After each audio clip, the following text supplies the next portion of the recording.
Buenas noches, amigos, amigas. Bienvenidos nuevamente a este programa de plataforma, este espacio de opinión que nos da este canal TVX, un espacio que nos permite acercarnos, que nos permite dialogar, sobre todo en este tiempo tan difícil, donde se nos exige tanto la distancia física, mantenernos en esa distancia. Estos espacios son bien importantes para poder acercarnos, para poder conectarnos y poder dialogar. Eh, Aprovechemos también todas las ventajas que nos pueden dar este tipo de comunicación y mantengámonos en contacto a través de las redes sociales, a través de los comentarios, y ahí también nos podemos ir retroalimentando. Recordemos también que seguimos en este contexto de pandemia, ¿verdad? El virus no se ha ido, a pesar que las cosas poco a poco se van calmando. El virus no se ha ido, sigue ahí, y es importante que no nos relajemos nosotros tampoco con las medidas de protección, con todas las medidas de seguridad, con todas las medidas sanitarias, ¿verdad? Que es bueno que las mantengamos. Mantengamos nuestra mascarilla, mantengamos la distancia, lavémonos las manos, desinfectémonos las manos, hagamos todo el protocolo de cuando regresemos a las casas, que hemos andado fuera y regresemos a la casa, hagamos todo el protocolo para entrar y poder desinfectar todo nuestro ambiente, ¿no? Y mantenerlos libres, en la medida de lo posible. ¿Verdad? Es una medida de cuidado, no solo para nosotros y para nosotras, sino que es una medida de cuidado también para quienes nos rodean, ¿no? Para todo el resto de nuestro contexto. Este es un tiempo siempre de mantenernos juntos, juntas, de reconocernos. Esta es ya la última semana de septiembre y vamos a comenzar ya el último trimestre del año. Un año que ha sido extraño, un año que ha sido difícil, pero que eh, nos ha recordado la necesidad de regresar a casa. Regresar a casa no solo a las cuatro paredes, sino ese regresar al hogar, ese regresar a la cotidianidad de nuestra familia, a cultivar esos lazos, esas relaciones sociales, ¿verdad? Con nuestros seres cercanos. Es importante que las hagamos en estos momentos. Creo que ha sido un año que nos ha hecho eso, nos ha dicho eso, nos ha llamado la atención como humanidad para que nos veamos nuevamente hacia adentro y podamos reformularnos personalmente, pero también reformularnos socialmente, ¿verdad? Que nos está dando un contexto para reorganizarnos como sociedad. Y en ese contexto de reorganizarnos como sociedad y las oportunidades que se nos dan para eso, me gustaría hablar de 4 puntos este lunes. Por un lado, 2 son de oportunidades que se nos dieron, que se dieron al país para hacer historia y que el gobierno dejó pasar. Hubieron 2 grandes puntos la semana pasada que le hubieran permitido al gobierno de El Salvador realmente hacer historia, pero la dejaron pasar y se decidió seguir por el camino que también ya habían recorrido los gobiernos anteriores. Me refiero en primer lugar a todo lo que pasó con el mozote. El mismo lunes, el lunes pasado, estuvimos aquí hablando sobre eso, de cómo se le estaba negando el acceso al juez para que fuera a revisar los archivos militares, ¿no? Y pasó la semana y vimos que eso se mantuvo así. Los archivos militares se mantuvieron resguardados, no hubo acceso del juez, sino hasta la cadena presidencial el jueves, donde se dieron un par de documentos y se dijo que no se abrieron totalmente, no se abre totalmente el archivo militar, porque esos archivos ya no existen. Esa misma excusa o ese argumento fue exactamente el que utilizó el gobierno del FMLN, ¿no? Para no abrir esos archivos. Dijo los gobiernos del FMLN, dijeron, no vamos a abrir los archivos porque esos archivos no existen. Y así se pasaron 10 años. Y vemos ahora un nuevo gobierno diciendo también que no van a dar acceso a los archivos militares, porque los archivos militares fueron destruidos o fueron cambiados de lugar, ¿no? Y solo se presentaron algunos documentos. Aquí es importante decir que un compromiso con la verdad y la justicia de parte del gobierno de El Salvador exigiría, por un lado, que se le dé el acceso a esos archivos al juez que está llevando el caso, que se le dé el acceso a las víctimas para que sean capaces de deducir responsabilidades y tener justicia. Y que si de verdad esos archivos no existen, y que si fueron eliminados, y que si fueron movidos del lugar, el gobierno está en la responsabilidad de ir a poner una denuncia ante la Fiscalía General de la República para que sea investigado eso. Porque no puede ser que ese tipo de archivos de inteligencia militar sean trasladados o eliminados como si nada. El gobierno debe de ir a la Fiscalía, poner la denuncia y que haya una investigación oficial al respecto, que se deduzcan responsabilidades. ¿A qué estructuras militares han estado detrás de la destrucción de esos archivos? Y además requeriría no solo decir que se han eliminado los archivos o que ya no existen, un compromiso con la verdad y con la justicia. Exigiría que el gobierno se comprometa también con las víctimas y con la reconstrucción de esos archivos. ¿Y cómo se van a reconstruir esos archivos si ya no existen, si fueron eliminados? Hay una experiencia bien interesante en Argentina, donde también en el contexto de la dictadura militar en los 70s, se dieron grandes crímenes de lesa humanidad, se dieron desapariciones, se dieron asesinatos, se dieron ejecuciones. Y cuando se quiso juzgar esos crímenes de lesa humanidad, la excusa también fue que esos archivos no existían. ¿Y qué ha pasado? ¿Qué se hizo en Argentina cuando se dijo que los archivos no existían? Pues se estableció toda una metodología académica en convenio con universidades de los Estados Unidos para reconstruir los archivos a partir de testimonios de víctimas, a partir de testimonios de testigos, a partir de testimonios de personas que estuvieron participando en esos procesos y también a partir de documentos que fueron claves de la inteligencia de los Estados Unidos. Documentos del FBI y documentos de la CIA que estas universidades de Estados Unidos pelearon por acceder en convenio con las organizaciones argentinas. Eso es un compromiso con la memoria, con la verdad y con la justicia. Decir que estos archivos no existen y lavarme las manos es seguir el camino de la impunidad que ya por 30 años los gobiernos anteriores han venido marcando.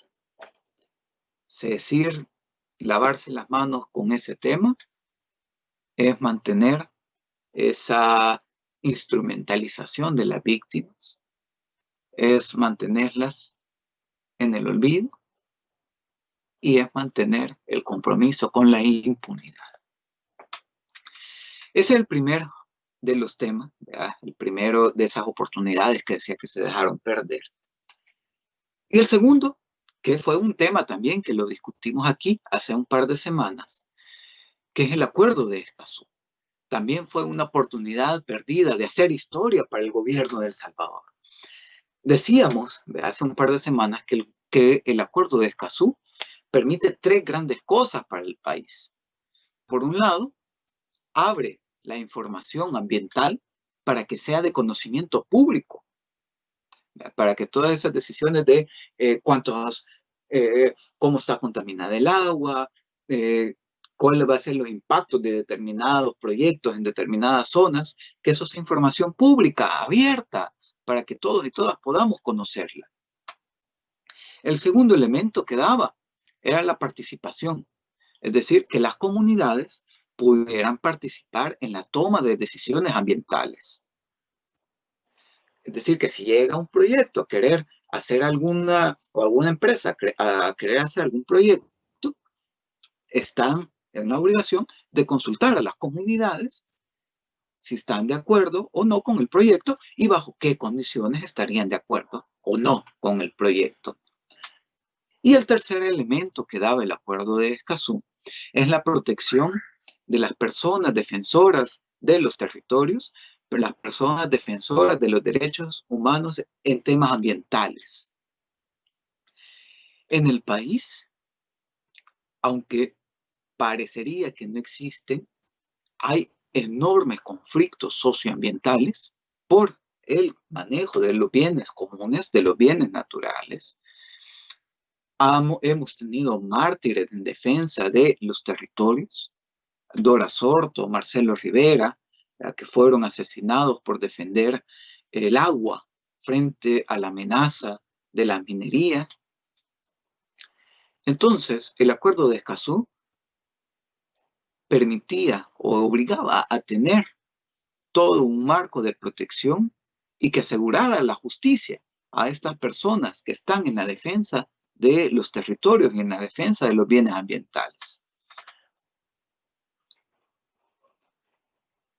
Se cerró ya el 26 de septiembre para que los países firmaran el acuerdo, para los países que quisieran firmar el acuerdo. Y el Ejecutivo, en su conferencia de prensa, también ahí marcó su postura, que el equipo impulsor del Acuerdo de Escazú ya venía desde hace ratos pidiendo postura oficial del gobierno y no se había dado, sino hasta la conferencia, y donde se dijo que no. Ahí se afirmó que no se va a firmar el Acuerdo de Escazú, lo que marca un precedente negativo para el gobierno de El Salvador, porque dice muy mal de su compromiso con el medio ambiente. Hablaba al presidente de no estar de acuerdo con dos cláusulas del Acuerdo de Escazú y que estaba buscando cambiarlas. Sin embargo, quizás el presidente no sabe que este fue un acuerdo que ha sido discutido durante más de 2 años por todos los países de la región, y el texto que se acordó es un texto que no permite alteraciones, ¿no? Porque fue redactado en conjunto por los países. Entonces no permite ese tipo de cambios en cláusulas. ¿Qué pasa ahora? ¿Quedamos fuera del Acuerdo de Escazú? No necesariamente. Puede empezar, y de hecho, desde el equipo impulsor del Acuerdo de Escazú, se va a comenzar a empujar por el proceso de adhesión. ¿Eso qué quiere decir? Bueno, que ahora en la Asamblea Legislativa, donde está la decisión. Ya el órgano ejecutivo dio su postura, que no va a firmar. Pues entonces ahora pasa a la Asamblea Legislativa, donde se da el proceso de adhesión y ratificación al convenio, a este Acuerdo de Escazú. Vamos a ver ahora cómo abordarán eso las fracciones legislativas, a ver si demostrarán también su compromiso con el medio ambiente o son también solo palabras. Y otra cosa, ese era el segundo tema, decíamos que íbamos a hablar de 4 cosas ahora. El tercero de los que queríamos hablar, y con esto ya casi vamos cerrando, es la designación que se hizo en el Banco Central de Reserva. Vimos que ya hace unos días el presidente del Banco Central renunció al cargo luego de haber dado unas declaraciones en la comisión que investiga la emisión y colocación de deuda pública en la Asamblea Legislativa, ¿no? Entonces ahí se dieron unas declaraciones de parte del presidente del Banco Central, Martínez, y, al día siguiente presentó su renuncia. Ese cargo no había sido eh, anunciado, de quién iba a sustituirlo, hasta la semana pasada. Y me parece importante que tengamos antes, dimensionemos qué es lo que hace el Banco Central de Reserva. ¿Por qué es tan importante el Banco Central de Reserva? Los bancos comerciales, los bancos donde vamos a meter el dinero y los bancos cooperativos, tienen por un lado eso, son instituciones que captan fondos y por otro lado son instituciones que dan préstamos. ¿Vean? Los préstamos que dan los bancos provienen del dinero que captan de los ahorros. ¿Vean? De esos abonos que se hacen a las cuentas, pues ese es el dinero que los bancos usan para dar préstamos. ¿Vean? Así funciona el sistema financiero. De hecho, si nos vamos a ver los datos, según el Banco Central, los depósitos en el sistema bancario nacional suman 15.320 millones de dólares. Y los préstamos otorgados llegan a los 14.453 millones de dólares. ¿Vea? Y vemos, ¿vea? Los préstamos vienen del dinero que reciben de los depósitos. Ahora bien, los bancos no pueden dar todo el dinero que reciben de depósitos en préstamos, porque si no, no tuvieran dinero para dar, vea, cuando vamos a sacar de la cuenta, vea, cuando vamos al cajero, cuando vamos al banco a sacar dinero, necesitan que haya una reserva de dinero en efectivo en el banco, vea, para que puedan estar haciendo ese tipo de transacciones, a pesar que el gran grueso esté en los préstamos.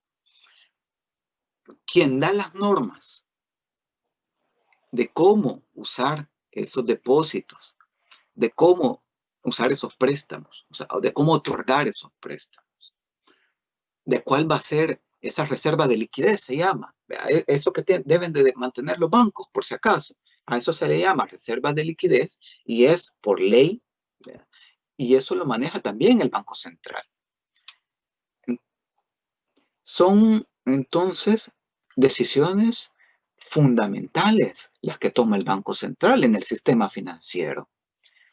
Y es muy importante que quien esté a cargo del Banco Central tenga una muy buena experiencia en el tema financiero, en el sistema, no solo en el tema financiero de manejar finanzas, sino en cómo funciona el sistema financiero, cómo funciona el sistema bancario, pero también en cómo funciona la matriz productiva del país, la matriz exportadora del país, la matriz de salarios, de remuneraciones al capital.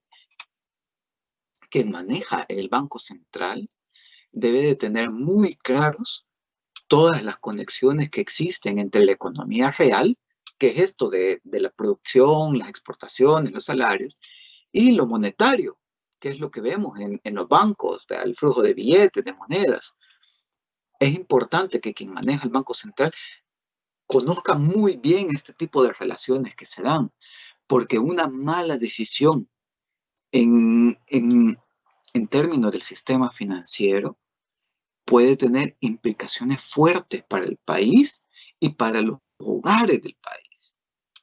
Por ejemplo, subir extralimitadamente esta reserva de liquidez podría dejar complicados los créditos a sectores productivos. Podría limitar que haya préstamos para empresas, para el sector productivo, o reducir mucho esa tasa de liquidez. Podría incentivar, darles demasiada liquidez a algunos sectores y dejar a otros con muy poca liquidez. Las decisiones entonces que se van tomando ahí pueden tener un enorme efecto en los hogares. Y por eso es bien importante quién está manejando el Banco Central. El nuevo nombramiento que se hizo es una persona que, por lo menos en los papeles, no tiene las credenciales para hacerlo, ¿verdad? No, no tiene publicaciones sobre la economía del país, no tiene publicaciones del sistema financiero, no tiene experiencia en el manejo de banca central o de investigación económica, de investigación financiera. Y eso preocupa sobre todo por ese perfil técnico que debe de tener y de alta expertise que debe de tener quien maneja el Banco Central. Habrá que ir viendo cómo va pasando en el camino, pero sí que ha sido un punto preocupante, sobre todo en el contexto actual, ¿verdad? Donde tan difícil se ve la recuperación económica y con ello también el tema de las finanzas públicas. Finanzas públicas que ya esta semana, y este es lo que último que les quería comentar, ya el miércoles se debe de presentar el presupuesto general del Estado, el proyecto de presupuesto que el legislativo presenta a la Asamblea Legislativa y vamos a ver qué tal se ha movido con todas estas restricciones que pone el COVID. Creo que ya el próximo lunes vamos a hablar un poquito más en detalle de eso, pero es importante que de entrada nosotros, nosotras, quienes estamos aquí viendo, estemos pendientes del tema para ir entendiendo y viendo por dónde le podemos meter. Un abrazo, compañeros, compañeras. Nos vemos el próximo lunes y hablamos del presupuesto.